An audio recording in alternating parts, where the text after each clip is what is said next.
저는 이 시간 함께 봉독하신 말씀을 본문으로 해서 예루살렘 교회의 일꾼들이란 제목으로 은혜의 말씀을 나누기를 원합니다.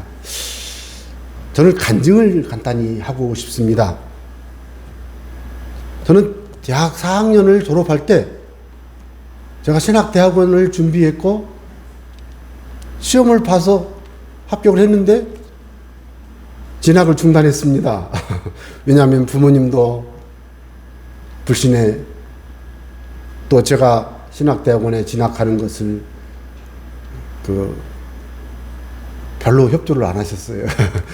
그리고 그렇지만 저는 일단 가고 싶어서 시험을 치렀지만 안 되는 거예요. 그래서 기도를 했습니다.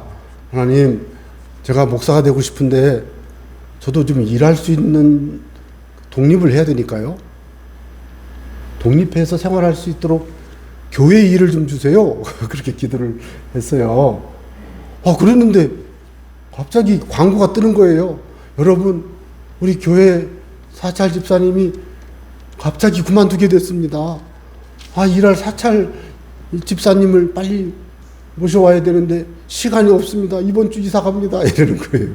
그래서 제가 가서 기도하고서 있다가 목사님한테 가서 목사님 제가 할게요.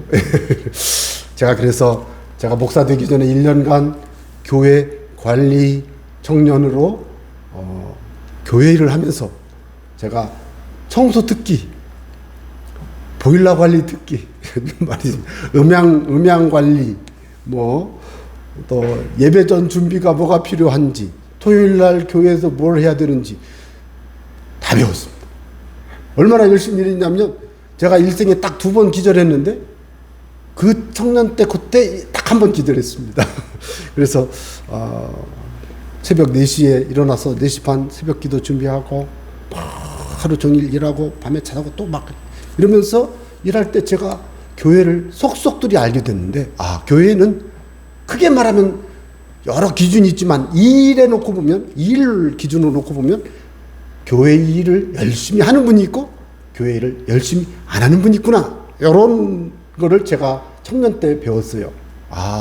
확인했어요. 그래서 교회는 교회에 출석하면서 예배만 드리고 집에 가는 분도 있지만 어떤 분은 교사에 성가대에 토요일 날 식당에 가봤더니 식당에서 음식에 좀 있다 보니까 또 교회 청소에 이분은 아주 막 4-5개를 하시는 분이 있는가 하면 어떤 분은 주일날만 딱 와서 예배만 하고 샥 하시고 제가 청년 때 확인을 했어요.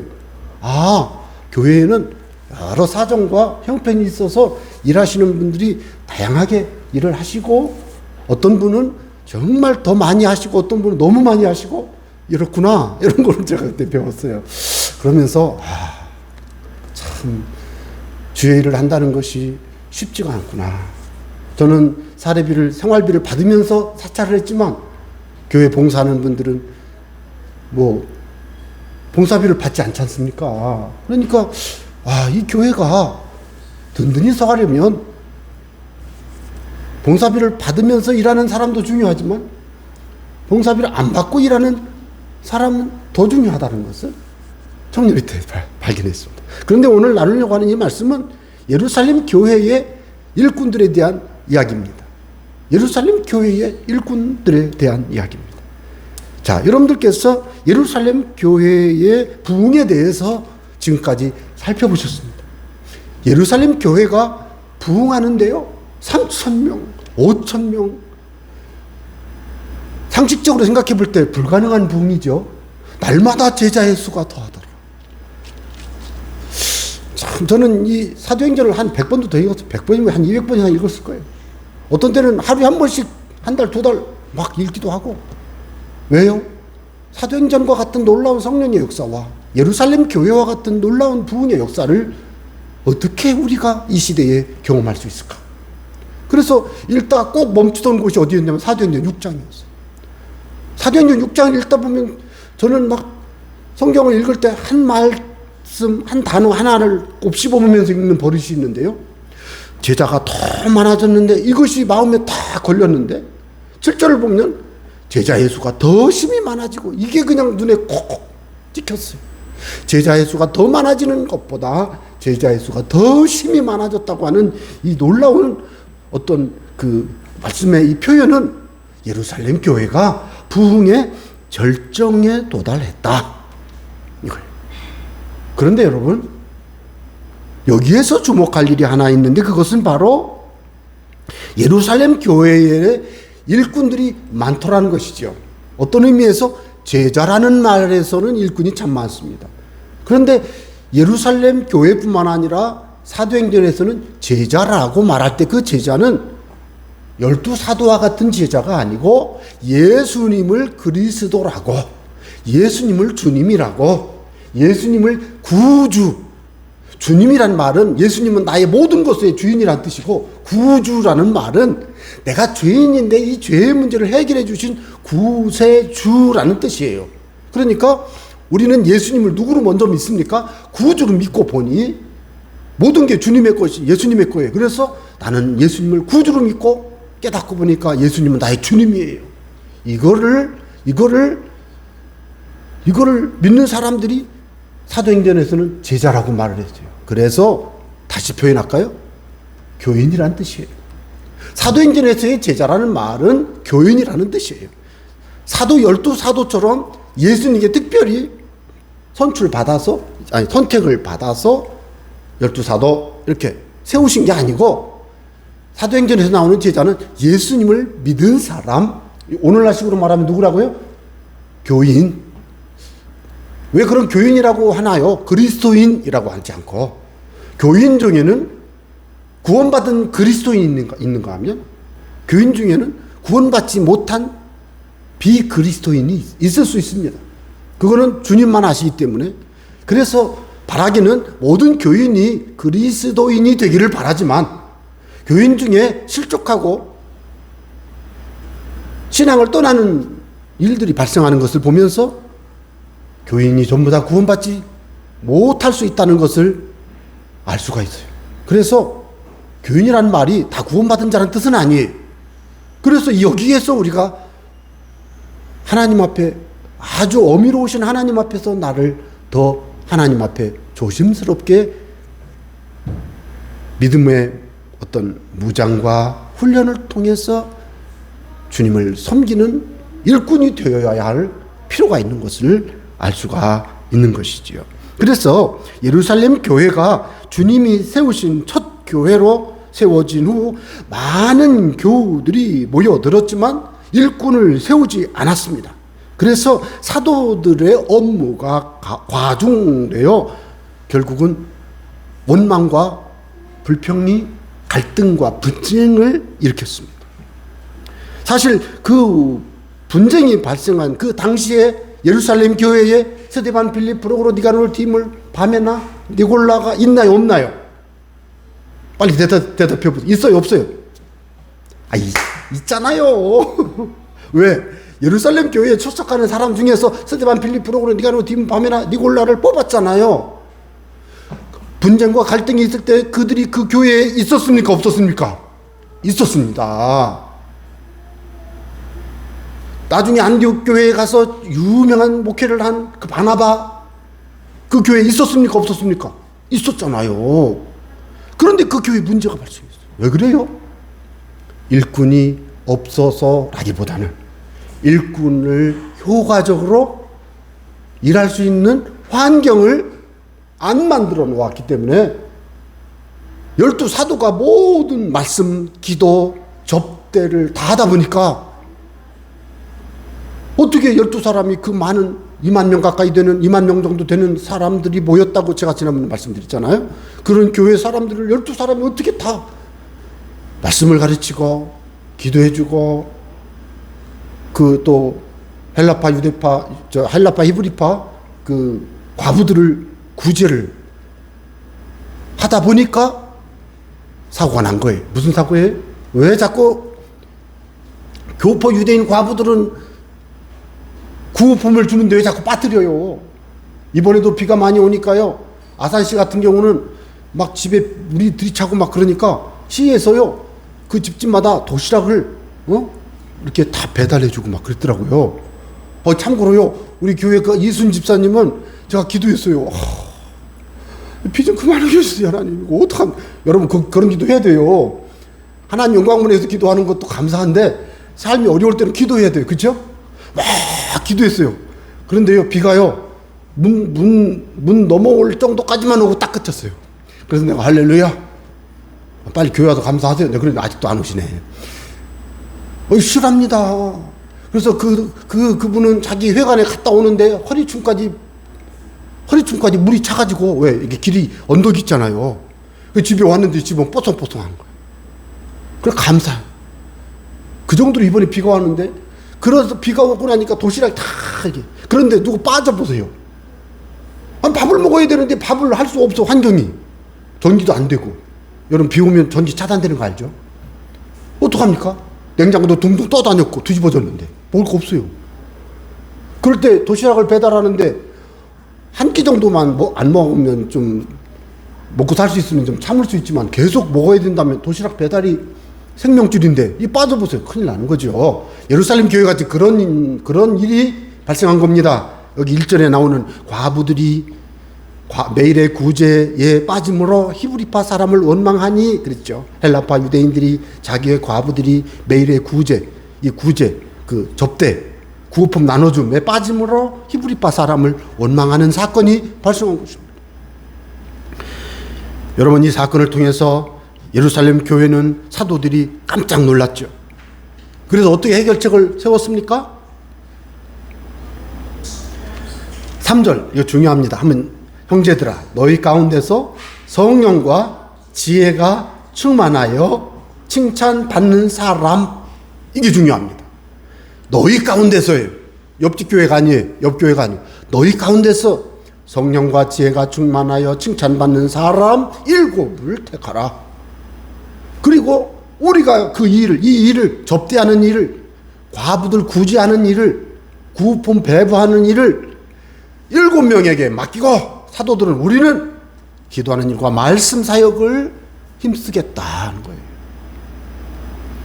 여러분, 그 결과 제가 서두에도 말씀드렸습니다마는 7절, 하나님의 말씀이 점점 왕성했습니다. 교회가 더 성장했습니다. 예루살렘에 있는 제자의 수가 더 심히 많아졌습니다. 급성장을 한 겁니다. 교회가 부흥의 절정을 이룬 겁니다. 부흥의 절정. 우리가 여기서 주목할 일은 성령과 지혜가 충만하여 칭찬받는 사람 7은 선출하기 전에도 있었고, 선출한 후에도 그 예루살렘 교회의 교우입니다. 그런데 그들을 7사람을 선출해서 접대하는 일, 과부들에게 구호품을 배부하는 일을 맡기고 12 사도는 열심히 말씀 전파하고 기도하니 교회의 이 문제가 해결되고 제자의 수가 더 심히 많아지는 부흥을 하였다는 것입니다. 여기서 우리가 주목할 일은 무엇일까요? 사도들의 말씀 사역과 기도가 강해질 것이 필요하다는 것이죠. 그렇죠? 또 사도들의 사역을 강화시키기 위해서는 사도들이 해야 될 일을 집중할 수 있도록 사도들이 하는 일 중에서 별로 안 중요한 일은, 접대하는 일도 중요한 일이긴 하지만 사도들의 말씀과 기도하는 일보다 중요하지 않으니까 사도들이 안 해도 되는 일은 7명의 사람들에게 역할을 맡긴 거예요. 위임. 그들은 그걸 맡김을 받은 것을 받아서 열심히 같이 동역했어요. 그래서 이것을 동역과 위임이라고 제가 지난주에 말씀을 드렸는데요. 이렇게 해서 이 예루살렘 교회가 성장한 거예요. 자, 그래서 교회의 일꾼 7명을 선출한 전과 후의 차이가 뭘까요? 차이가 있어요. 동역과 위임이 있느냐 없느냐. 동역하고 있느냐, 위임하여 동역하고 있느냐. 그래, 사도는 그것을 7일꾼에게 맡겨야 돼요. 맡길 때 다 시켜, 이렇게 이게 아니고, 헬라파 유대인 과부와 히브리파 유대인 과부들에게 다 구제를 잘 좀 하세요. 이렇게 맡겼어요. 맡기고는 잘하실 줄 믿고 이 사람들은 그 일을 충성스럽게 하는 거예요. 그 7사람은. 근데 사도들은 그거는 맡겼으니까 가끔씩 이렇게 어떻게 힘들죠? 힘내세요. 주님이 함께 하시면. 이러고서 사도들은 열심히 기도, 말씀해야 되는 거예요. 근데 예루살렘 교회가 이렇게 되기 전과 이렇게 되고 난 후가 너무나 차이가 난다. 교회가 성장하려면 소수가 아닌 다수의 교우와 동역해야 합니다. 동역해야 돼요. 저는 백지장도 맞들면 낫다라는 그 속담이 너무 우스꽝스러워요. 자, 이 종이 한 장을 드는데 이걸 두 사람이 들고 가는 게 얼마나 우스꽝스러워요. 그렇죠? 저는요, 솔직히 혼자 하는 걸 되게 좋아해요. 아, 내가 할게. 됐어, 가. 그 회개할 제목이에요. 그거 제가 잘못하는 거예요. 이것도 무거워서가 아니고 동역하니까 같이 듭시다. 같이.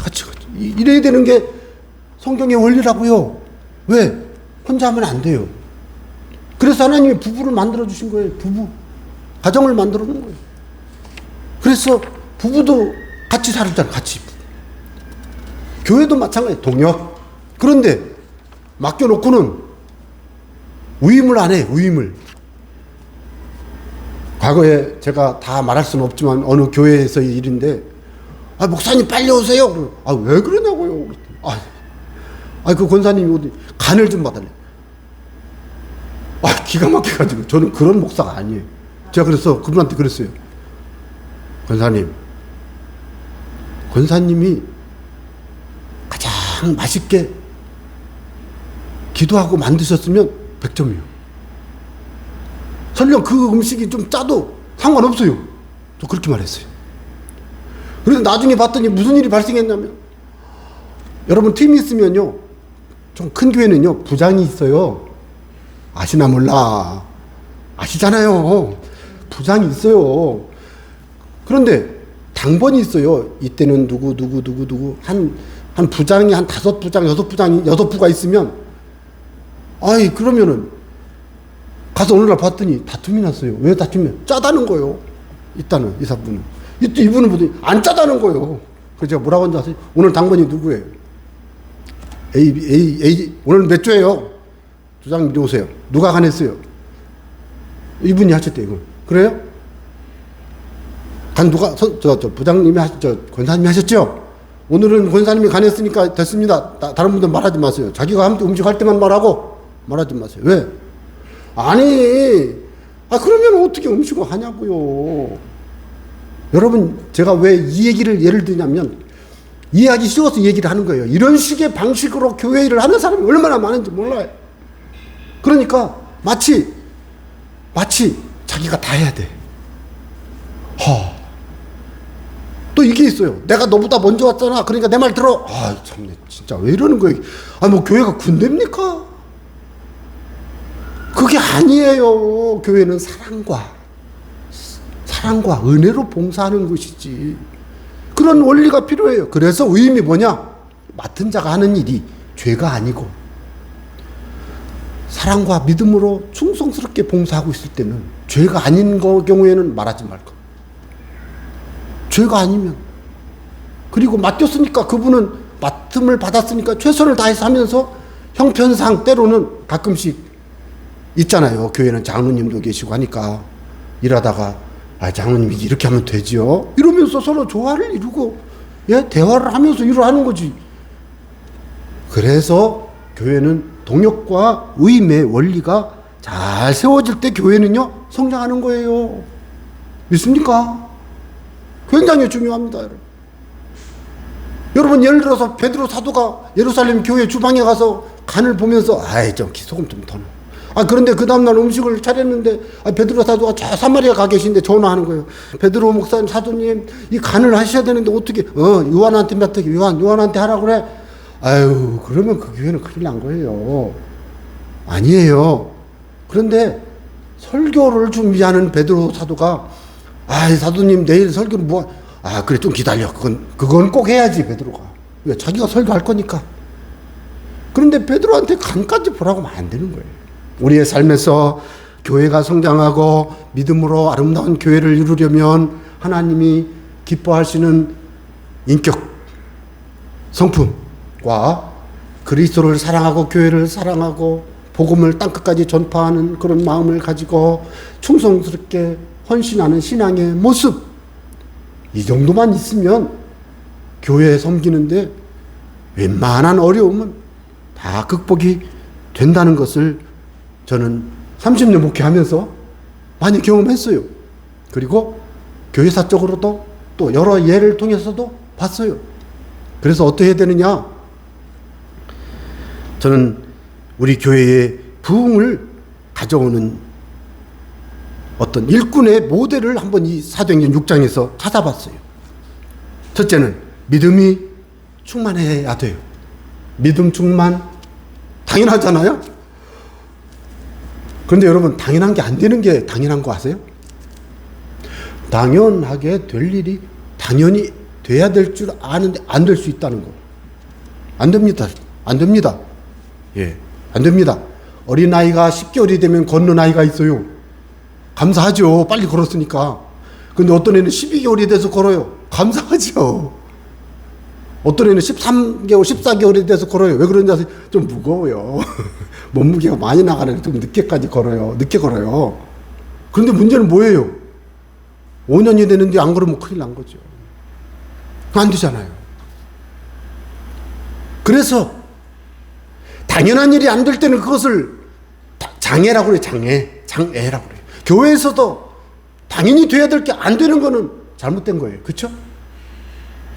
그거는 기도하고 힘써서 바로잡고 조직을 바꾸든 사람을 바꾸든 어떤 시스템을 바꿔요. 조직과 시스템을 좀 바꾸고 새롭게 하면서 막 애쓰는 거예요. 그래서 어떤 때는 담임 목사도 바꾸잖아요.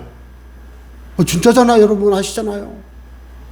새로운 일꾼을 또 세우고 또 하고, 어떤 때는 교회가 막 이사도 가잖아요. 예? 어떤 때는 예배 시간도 막 바꾸고. 그렇게 노력하는 거예요. 그러면서 어떻게 해야 돼요? 당연히 되도록 해야 돼요. 어떤 사람이 되셔야 될까요? 믿음의 사람 되시기 바랍니다. 성령과 지혜가 충만한 사람 되시기 바랍니다. 이건 제가 자세히 설명 안 하겠습니다. 또 위임된 사역에 충성해야 됩니다. 내가 맡은 일에 충성해야 돼요. 그래서 가끔씩 이제 교회 일을 하다가, 제가 지금까지 이 자리에 안 계신 분들이 제 얘기를 들었겠지만, 어떤 분이 난 너무 힘들다, 이거 못하겠다 그러면 하지 말라고 그랬어요. 제가 그래서 그분이 상처받았는지 모르지만, 아니 교회 일을 하는데 힘들다는데 안 하겠다는데 그걸 어떻게 합니까? 하지 말라고 그러죠. 어떡합니까? 교회는요, 자원함으로 헌신하는 거예요. 또 뭐예요? 기쁨으로 섬기는 거예요. 또 뭐예요? 예수님의 십자가의 죽으심에 나의 구원자 되심에 감사해서 섬기는 거예요. 교회는 예수님의 피로 값주고 사신 교회이고, 목사교회도 아니고, 장로교회, 장로님 소유 교회도 아니고, 집사님 소유 교회도 아니고, 주님의 교회인 줄로 믿습니다. 여러분, 그런 마음을 가지고 교회를 섬기다 보면 이건 이상규 목사를 섬기려고 섬기는 거다라고 생각하시면요, 시험 들어요. 맞잖아요. 사람을 보고 섬기면 안 되니까요. 그런데 주님의 일이라고 생각하고 섬기는 분들은요, 은혜가 돼요. 기도하면 마음이 뜨거워지고, 찬양하면 기쁨이 충만해지고, 예배에 참여하면 은혜가 되고, 성경 말씀을 들으면 마음에 깨달음이 오고, 힘들고 어려울 때는 마음속에 성령이 감동하셔서 두려워하지 말라, 내가 너와 함께합니다. 놀라지 말라, 나는 내 하나님이 됨이니라. 내가 너를 도와주리라. 참으로 너를 굳세기라. 참으로 나의 이름으로 붙들라. 이 말씀이 막 팍팍팍 떠올라. 너는 아이라 하지 말고 내가 내게 무엇을 명하든지 너는 말하며 내가 너를 어디로 보내든지 너를 가라. 이런 말씀 툭툭툭 떠올라요. 그래서 마음에 용기가 생기고 자신감이 생기고, 주님이 나와 함께 계시니 내가 할 수 있어, 이런 마음이 생기는 거예요. 기뻐하고 자원하고 감사하고, 거기에 더 준 게 뭔지 아세요? 즐기면서 헌신하는 사람은요, 그냥 쏟아져 버려. 그냥 너무너무 좋은 거야. 막 교회 많으면. 제가요, 청년 때요, 교회 갈 때 너무 좋아가지고요, 저녁 10시에 교회 가서 막 기도하다가, 저녁 10시면 이제 시내버스 떨어지잖아. 11시쯤 떨어지고, 새벽까지 기도하다가 새벽 기도 딱 끝나면은 걸어서 또, 아니면 시내버스 6시 나오는 시내버스 타고 집에 가고, 그럴 때 교회 가서 막 기도할 때 너무 좋아가지고 왜? 즐거웠어요. 저는 그래서 오늘 이 설교를 준비하면서 기도했어요. 과연 우리 세천교회 교우들이 교회 볼 때 즐거운 것이 몇 분일까? 그런데 죄송해. 화장실은 물에 새지. 우산 쓰고 나는 그러니까 막 슬퍼. 그래서 나는 그거를 닫고 이거 하나를 썼으면 좋겠는데 또 여성분들은 이쪽에 거 쓰는 걸 자기들 마음에 불편하시대요. 그래서 내가 막 이러니 교회 오면 기쁘겠어요? 그렇지만 여러분 기쁘시기를 바라지만 나는 내 마음속에 교회 오면 기쁘겠어요? 그래서 저는 감사한 게 뭐냐면 제 설교가 보리밥일지라도 점심은 맛있게 드시니까 맛있는 점심 드시고 기뻐하시기 바랍니다. 그런데 제 바람은 솔직히 말씀도 잘 듣고 예배도 즐거우시기를 바랍니다. 그러면 끝이에요. 뿐만 아니라 교회의 사명, 본질적인 사명은 땅끝까지 예수의 증인 되는 거예요. 교회의 본질적인 사명이 있어요. 뭔지 아시잖아요. 오직 성령이 너희에게 임하시면 너희가 권능을 받고 예루살렘 온 유대 사마리아 땅끝까지 이르러 내 증인이 되리라. 땅끝까지 가는 예수의 증인 되기가 교회의 본질적 사명이에요. 사실 우리 교회는 이 본질적 사명을 소홀히 하는 교회예요. 제가 너무 죄송해요. 정말 죄송하더라고 주 앞에 기도. 그런데 목사라고 해서 전도 나가면 왜 다 도망가냐고요. 그래서 요즘은 전도로 나갈 때는 목사라고 하면 안 되고 양복 입고 나가면 안 되고 그런데 또 제가 막 종일 노예일로 막 스트레스 받으니까 얼굴이 막 그냥 예수님의 향기가 안 나는 목사 이래 돼 버리니까 어디 누구나 가가지고 만나고 전도할 마음이 자신감이 안 생겨요. 요즘은 젊은 애들 붙들고 젊은 사람들 붙들고 이야기 잘못했다는 요즘은 큰일 나요. 요즘은 제일 좋은 전도가 관계 전도인데 우리 교회가 전도하는 일에 약해요 사실 지금. 그래서 제가 죄송해요 하나님 앞에. 교회가 반드시 회복해야 될 것은 예배지만 예배가 본질적 사명 중에 더 중요한 거지만 예배는 믿는 자들이 모이는 것이 예배예요. 두 번째는 땅끝까지 가서 예수님의 증인되기. 쉽게 말하면 전도와 선교 이건 뭐예요? 예수 믿는 자들이 흩어지기. 왜? 전도하기 위해서. 예수 믿는 자들이 모이기. 예배. 예수 믿는 자들이 흩어지기. 왜? 전도하기 위해서. 이게 두 가지가 본질적 사명이에요. 그래서 우리 교회가 본질적 사명을 회복해야 되는 예루살렘 교회가 이 본질적 사명을 회복한 게 뭐예요? 12사도가 말씀과 기도하는 일에 전무했어요. 열심히 전도했죠. 그러니까 물론 사도만 전도한 게 아니고 다 같이 전도했지만 예루살렘 교회가 절정을 이뤘어요. 여러분 오늘날 저는 우리 교회가 하나님 안에서 부흥을 이루기 위해서 하나님이 기뻐하시는 그런 어떤 모습들을 간직하기를 바라는데 이 시간에는 특히 믿음과 성령과 지혜가 충만하여 칭찬받는 사람이 모여있는 교회, 그런 일꾼들로 무장되어 있는 교회 되시기를 주의 이름으로 간절히 부탁드립니다. 기도하겠습니다.